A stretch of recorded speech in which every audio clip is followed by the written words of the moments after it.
Les gars, Xabi Alonso a un problème personnel avec Vinicius. Je n'arrive pas à comprendre qu'il met toujours sur le banc Vinicius. Soit il met Vinicius sur le banc, soit il le fait toujours sortir. Voilà pourquoi le gars était, il avait pété le câble public. Il avait dit qu'il s'en foutait. Non, il avait sérieusement pété le câble. Xabi Alonso a un problème particulier personnel avec Vinicius. Voilà pourquoi il y a la vente d'état là.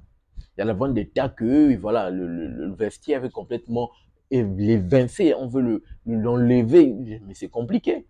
Et on sait que parmi les joueurs rassemblés, il y a Vinicius, bien évidemment, qui fait partie de la bande, qui ne veulent plus de Xabi Alonso du côté du Real Madrid. Parce que là, le Real cale. Le Real cale et ça profite bien sûr au FC Barcelone qui s'impose d'ailleurs 4-0. J'ai fait le débrief. Bon, je suis revenu, on parle par rapport au match. J'ai donné des enseignements par rapport à cela. Je vous invite d'ailleurs massivement à aller regarder, checker la vidéo. Et là, ça, comme je disais, ça profite au Barça parce que la défaite, mais pas la défaite, le match nul de cette équipe du Real Madrid face à Elche, 2 buts partout. Le Real qui se fait accrocher dans la pelouse de Elche, il faut le dire, normalement, Elche, normalement, devait taper cette équipe madrilène. Le Real s'en sort vraiment indemne parce que les buts que le Real a marqués, des buts de cafouillage. Et le deuxième but, quand même, il était discutable parce qu'on peut voir Vinicius qui va heurter quand même le gardien. Ça, c'est discutable, compliqué, mais voilà.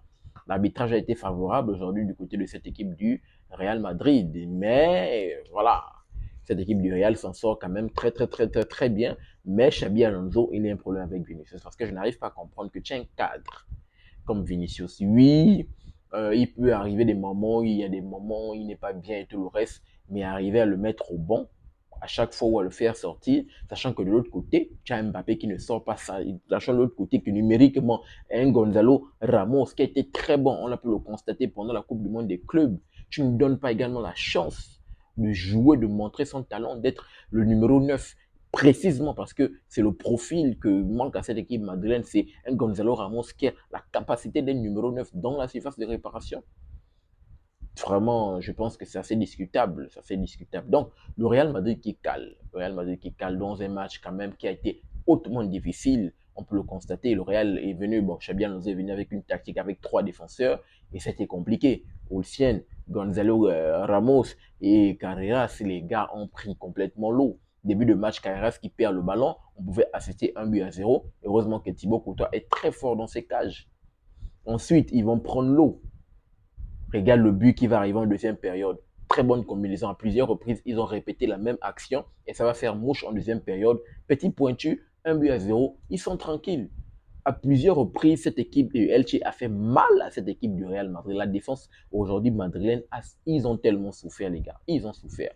Le Real se revient quand même dans la partie du cafouillage de la surface de réparation, déviation, beau contenir de la part de Trent, déviation de Bellingham. Olsen est là, justement, pour mettre ce but, cette égalisation. Mais après, l'entrée, il s'appelle comment? Alvaro Vargas ou Varese, c'est un truc de ce genre, Varese.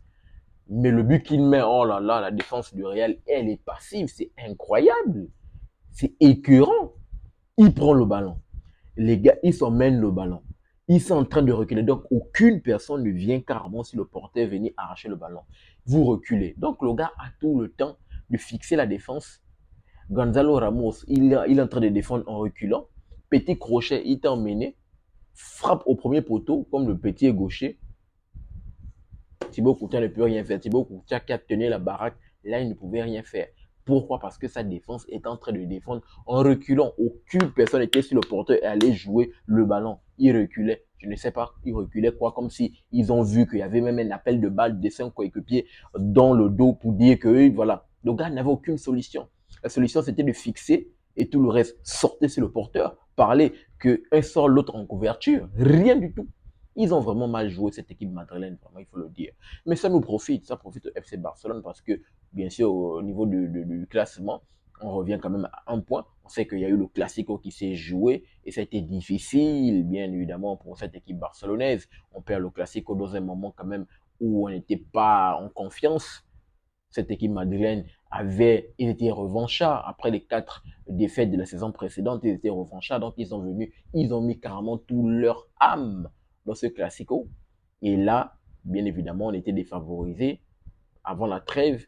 Et là, il faut le dire, là, le vent est en train de tourner de l'autre côté. On espère que du côté du FC Barcelone, ça va mieux.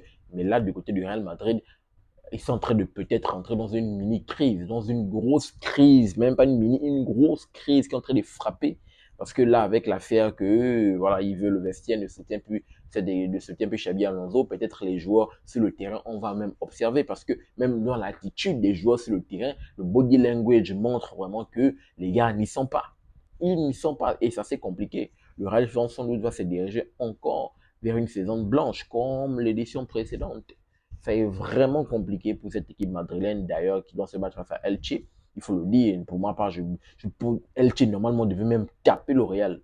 Il devait taper le Real, mais le Real, comme j'ai dit, s'en sort quand même bien, en prenant juste un point, dans un match quand même qui a été plutôt difficile pour eux. Donc, rapidement, voici ce que je voulais revenir et partager avec vous par rapport, bien évidemment, à ce Real qui cale, à ce Real qui se fait accrocher, bien évidemment, sur la pelouse de Elche, c'est assez compliqué. Voici ce que je voulais partager avec vous. Si vous avez des avis autour de cela, je serais très ravi de vous lire dans la rubrique commentaires. N'oubliez pas de vous abonner, de liker, mais surtout activer la cloche de notification pour ne manquer aucune de mes sorties. Peace. Très bientôt les gars.